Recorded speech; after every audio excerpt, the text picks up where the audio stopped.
Good afternoon, everyone. So thank you for giving me the opportunity to give you an update about CORUS, the Clearinghouse for the Open Research of the United States. For those of you who don't know me, I was at the founding of many of the scholarly not-for-profit organizations. So I was there at the founding of DOI, Crossref, Clocks, co-founder of ORCID, which is why I get to wear one of these little fancy buttons, and now CORUS. So CORUS is a solution for public access. It does 5 things. And why 5? Because I got 5 fingers, that's about as much as I can remember. So it's identification, discovery, access, preservation, and compliance. So those will be the 5 things that I'll be talking about. So you've already heard from David about the U.S. access policies, but you can see that it's not just the United States. So if anyone thinks that mandates are going to go away, have a look at this map. They're all over the place. So it's the United States, the UK, it's Australia, it's the EU. I mean, the train has left the station, folks. But here, today, we're here to talk about the United States, and in particular, CORUS. So, not surprisingly, this looks very similar to David's slide, and I'll give a bit more flesh on the bone here. We do know that all of the agencies have submitted to the OSTP, this is 21 agencies, their plans. We do know that the OSTP and Office of Management and Budget, OMB, yet more initials that I've learned. I'm a technical guy, so I just keep learning more initials. And we know that in and around March, the OSTP and OMB got back to all of the agencies. And the agencies now have 90 days to have revised plans back to OSTP. So in and around now, May and June, is when these plans should be going back. Will we hear about them publicly? Your guess is as good as mine. I will move us on. So what is CORUS, and how did this really, get started? Well, in 2011, right? Notice 2011, not 2013. Publishers were already talking to agencies. And a group of these folks were talking to agencies about how to develop some kind of a partnership between the publishing community and the agencies. And then fast forward to February of 2013, OSTP came out with this memorandum, and that very same group got together and said, okay, let's stop just talking about this thing and let's develop something together. And they developed this concept of CORE, right, or CORUS at the time, a service. And they then hired me as initially a consultant, and we said, well, we need to pull this together as a separate not-for-profit entity, which we did, and we incorporated it as CORE Inc., and that happened on October 1st, 2013. We then filed for a 501c3 status, and that was done last month, and now we're in the hands of the IRS gods to determine if we get that. But the important thing to note, we have lots of, up in Wayne, you're playing the lights there, Wayne? The important thing to note is that we have over 100 signatories, and we continue to grow. And one of the things I'd like you all to consider by the time that we're done today is whether or not you think CORUS is right for you, and whether or not you'd like to become a signatory. CORUS realizes that it's not just about the United States, so that's why we're CORE Inc. and not CORUS Inc. And so we do have some thoughts about international expansion, and we're already in discussions with lots of the various different agencies around the world to see what their needs are. And most importantly, as you'll see, we're already in pilot. So since October of last year, we already have a service running. Who's on our board? Well, you can see that our board is kind of the great and good of publishers. You have the majority coming from not-for-profit organizations. You see that we've got AIP Publishing and ACM right alongside some commercial publishers like Elsevier and Wiley, alongside also some service agencies like AAP and Silverchair. But let's take a look at those 100 signatories. Well, on the left-hand side, you can see that most of them say the word American, and that's not a huge surprise. But that doesn't really tell you the whole story. You can see here that this issue is truly international, and this is why you start to see names like the Royal Society in there, the Royal Society of Chemistry, Nature Publishing Group, Elsevier, the BMJ is there as well. This is truly an issue that needs to be solved across all international publishing. Okay, and I'm speaking to a room full mostly of publishers, but also librarians, et cetera. We need to get together to help solve this issue. So David put up the OSTP requirements, and on the left-hand side, I've pretty much emulated most of those, but how does CORUS sort of map against those? So the first thing is about public access. right? So the OSTP had a requirement there to have free public access to peer-reviewed research articles with a guideline of about 12-month embargo. So what's the course idea? Well, the course idea is that the publishers will provide free public access to the best available version on their website. Okay, that's the point. Keep the traffic on the publisher site. Keep the content in context. Okay, the publisher then decides whether or not this is the accepted author manuscript or the version of record. Version of record meaning the thing that you normally are publishing today. And the embargo is also decided by the publisher, depending on what they decide, whether or not it's a goal to open access, so it could be immediately, or it could be after an embargo, say 12 months or what have you. And what Chorus will do is then compare it against an agency's plan once they actually are issued. I'm waiting for the light show to stop. All right. Can we stop with the light show? Thank you. Okay. So then regarding search, archival, and dissemination, Chorus has an open API which enables content syndication and search services. We also can ensure interoperability and long-term stewardship. And how do we do that? Through the same dark archives that you already use today, so Clocks and Portico, and we also can easily enable other government-sanctioned dark archives when they become available. Then, as David mentioned regarding public data, this is the big green field, lots of exploration still being done here. Chorus infrastructure can link to data repositories when they're available. The same framework that we've developed for content, we believe can be scaled also for data. But that needs to be seen, and we're taking part in a lot of the conversations. And last but not least, having discussions with stakeholders, I cannot tell you how many conversations I've already had with agencies. So, whenever you develop a product, you want to identify your stakeholders. And so here's our top 5. We have Alan, Rachel, Lottie, Penny, and Peter. Okay, and again, they're dealing with the 5 things, and all of them are dealing with it in a different way. So Alan, our agency stakeholder, he wants to meet the OSTP guidelines, and he wants to measure grantee and agency compliance with those guidelines. He also wants to show how his agency's investments are having a return on investment, or some kind of an impact. But he also does want to provide access. Now, Rachel's very different. See, now Rachel wants to obtain funding for her research. She might never have heard of OSTP, it's possible, but she certainly has heard about the name of the funding agent that's giving her money. So she needs to comply with the funding agency's requirements. But she also wants to avoid administrative work. Now Lottie, the librarian, and hopefully I'll get endorsed here by our sheriff folks, wants to make sure that her patrons have access to the content that they need, and a growing new role of a librarian is also to help researchers comply with funding agency requirements. So Lottie has a stake at the table too. Now Peter is the public, and he wants to access content to research a problem and drive some kind of economic development, but also have the content connected to learning tools. And then last but certainly not least, we've got Penny, our publisher. She wants to help her authors and institutions comply with the funder mandates, which is probably why a lot of you are sitting in the room and standing here, and also wants to retain traffic on her website and keep the content in context. Well, a principle, of course, is to be cost effective. We want to preserve the agency funds for research. We want to build on what we already have.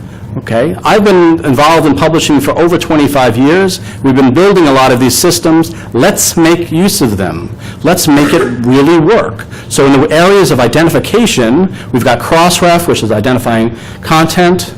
We have FundRef, which is a new service from Crossref that's identifying funder information and grant information. And then ORCID, which is identifying the individuals. All of those already exist. And if we get behind all of these, we can make it efficient. And then certainly we also have Portico and Clocks, which have existed for many years, as good dark archive providers. So how does this really work? So here you've got Rachel, looking slightly different on the left-hand side. So Rachel, the first time she's really going to start thinking about this stuff might be at the time that she submits her paper to a journal. She's going to interact with a manuscript tracking system, such as eJournal Press, Scholar One, Editorial Manager, and Bench Press, all of which, by the way, are working really hard with Chorus. Now, she's going to be prompted within those manuscript tracking systems with something like this. Okay, here she's going to have to identify the funding agencies behind the research, as well as the grant ID. One of the funding agent part, or the funding name part, is the mandatory part, and the grant number is a variable that's actually not mandatory today because we have no way of validating it. But the interesting thing, on the funder name, we actually have 6,600 terms and growing in a taxonomy provided to us by FundRef. So actually we are having IDs behind every one of these names. And this is really important so that we can identify who the funder is behind the research. So publishers can do a little bit more. Publishers can actually then choose to validate this metadata.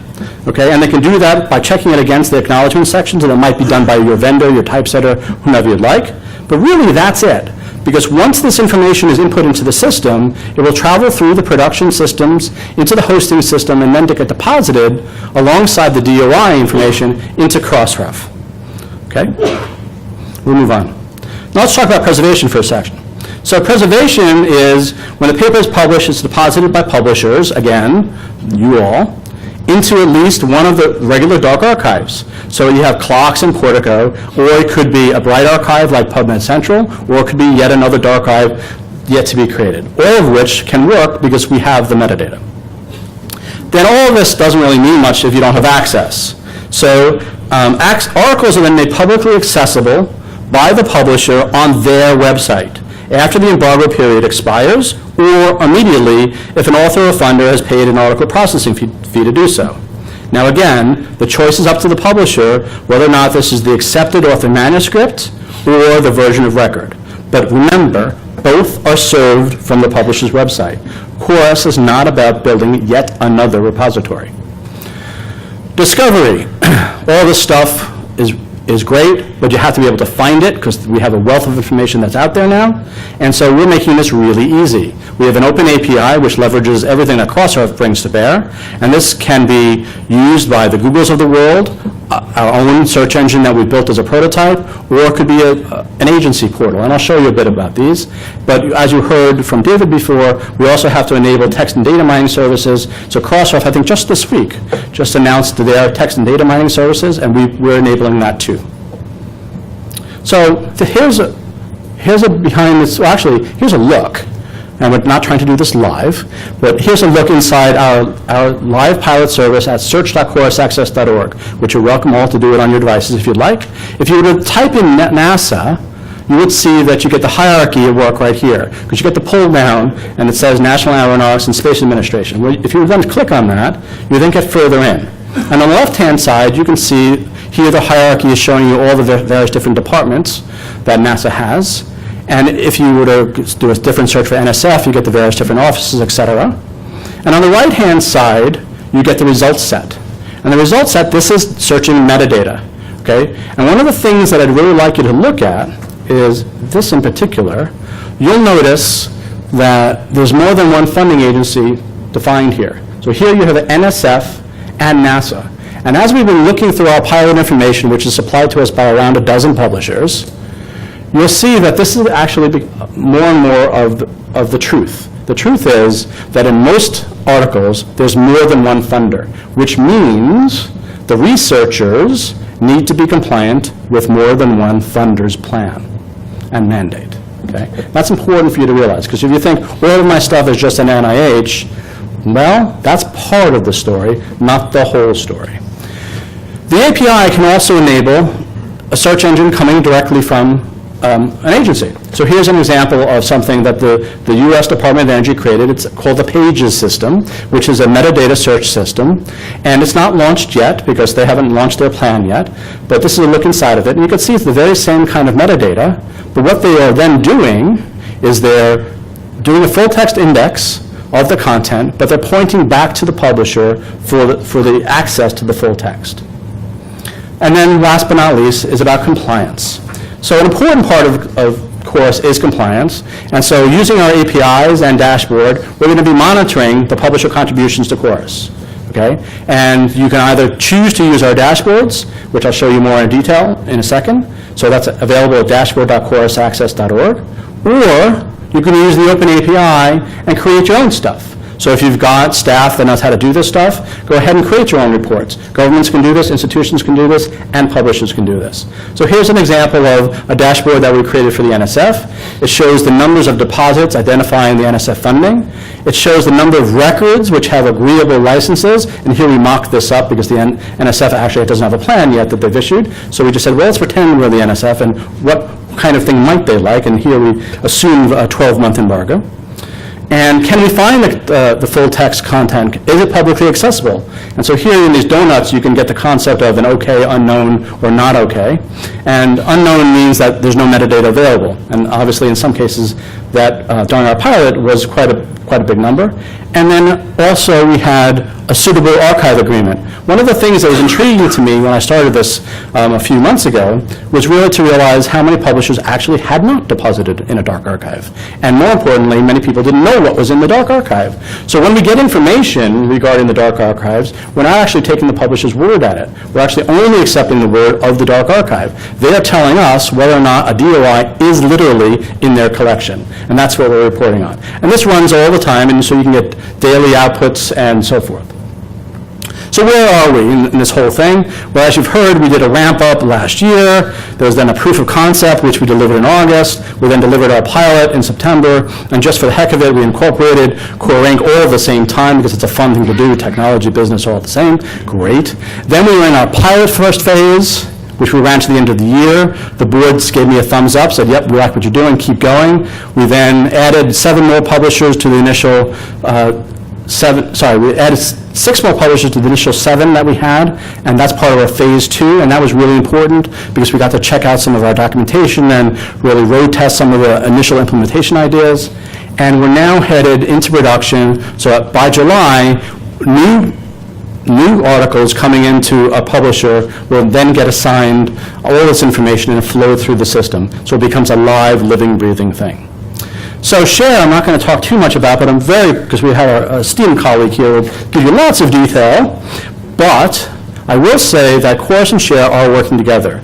We've agreed to work together on persistent identifiers, metrics, and most importantly, a new notification system that Share people had come up with. I actually sit on a Share workflow working group, and I think there's good collegial working that's going on between the librarian and academic community and Chorus. So data is one of my last slides, and here is one of the areas that we're most unclear about, because we don't know whether or not there's going to be one unified mechanism for data and publications. We probably think that there's not going to be just one. There's going to be many, and I know that Mike will talk about one in particular. But we do think that there's value in linking data to the papers that it supports. So it's what we like to call the top part of the data pyramid. It's that part that the articles actually refer to certain data. The rest of the data that maybe never made it into the article, et cetera, that's probably less interesting to most publishers in the room. But honestly, this is all a very big growing area, and we really need to see where it all plays out. So we want to be part of the conversation, which is why we're speaking to people like Dryad and DataCite and many others, because the one thing that we do know is that A, you got to be part of the conversation, and B, you have to work around the standards that are already there. Okay, so DataCite, Crossref, et cetera. So what do publishers need to do? Well, the first thing is really simple. Become a signatory of Chorus. And why is signatory not a member? That's because I haven't opened up my membership doors yet. That'll come this summer.